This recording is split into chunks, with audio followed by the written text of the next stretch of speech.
The whole world of construction is going through this massive, incredible transformation. Seriously, we're not just building smarter or more efficient homes anymore. We're building cities that are genuinely kinder to our planet. Let's explore how. Just think about that for a second. What if, instead of being a source of pollution, the very walls, roofs, and windows all around us could actively help heal the environment? It sounds kind of wild, right? But that is the incredible promise of eco-construction. And believe it or not, it's happening right now. Yeah, we're moving way beyond the old ways of just, concrete and steel. We're embracing all these amazing innovations that create healthier spaces for us to live in and dramatically slash our environmental footprint. And look, this isn't just about bolting on a solar panel and calling it a day. This is a fundamental rethink of how we build, right from the ground up.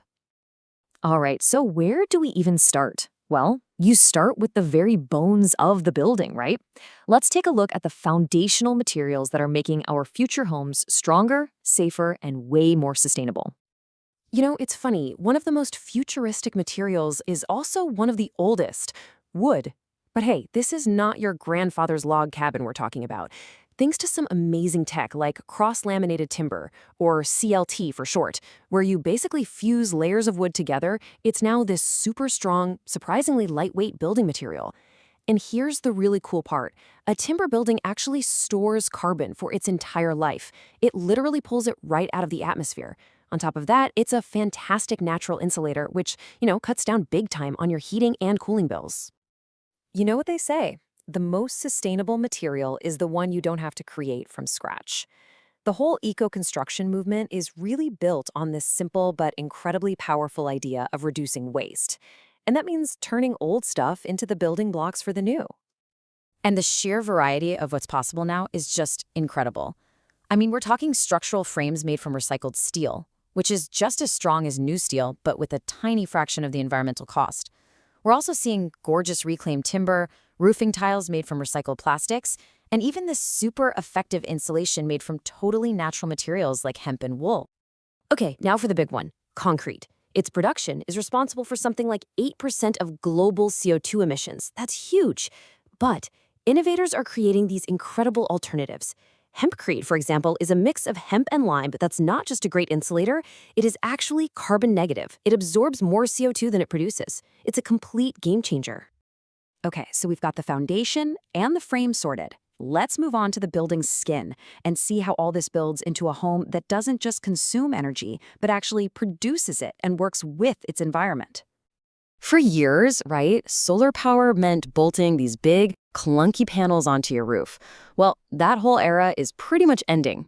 The future is all about integrating solar technology so seamlessly into a building that you won't even see it. So instead, we're seeing roof shingles that look completely normal, but are quietly generating electricity. We're seeing windows made of solar glass that let light in while capturing the sun's energy. Even the entire exterior wall, the facade, can become a massive solar generator. The home's architecture literally becomes its own power station. And it's not all about tech. By bringing nature directly onto our buildings, we get some incredible benefits. Green roofs and living walls, they are not just there for looks. They are hardworking little ecosystems.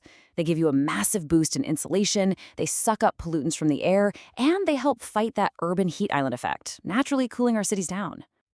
An eco-home also has to be really smart about its water. This means designing systems from the ground up to capture rainwater, to recycle so-called gray water from showers and sinks for use in gardens, and using smart low-flow fixtures to make sure not a single drop is wasted. Okay, so we have our materials and our energy systems. The final piece of this puzzle is the brains, both in how we build the home and how the home operates day to day. So I want you to just forget the noise, the mud, and the chaos of a traditional construction site. The prefab or modular approach is totally revolutionizing the whole process. Homes are built in sections with laser-like precision inside a controlled factory environment. This drastically reduces material waste and energy use. And this is the result. Those factory-built modules are transported to the site and assembled in a matter of days, not months. It's faster, it's higher quality, and it has a much smaller impact on the surrounding neighborhood and the environment. And once it's built, the home's intelligence just takes over. We're talking smart thermostats that actually learn your schedule to save energy, home batteries that store up all that excess solar power for you to use at night, and ventilation systems that make sure the air you're breathing is always fresh and clean. It's all about creating a home that works for you and for the planet, effortlessly. So when you put all these pieces together, the materials, the energy systems, the smart processes, what does it all add up to? Well, it adds up to a future where our homes are actually part of a healthier world. So what's the bottom line here? Look, eco-construction isn't just some environmental choice. It's a fundamentally better one. It combines real financial savings from lower energy bills with all the personal benefits of better indoor air quality and more durable buildings. And that creates healthier communities for everyone. It's a true win-win. The thing is, the technology, the materials, the methods we've just looked at, this isn't science fiction. It's all here, today. The blueprint is right there on the table. So the only question left is, how quickly are we going to choose to build this better, more sustainable tomorrow? Thanks for watching.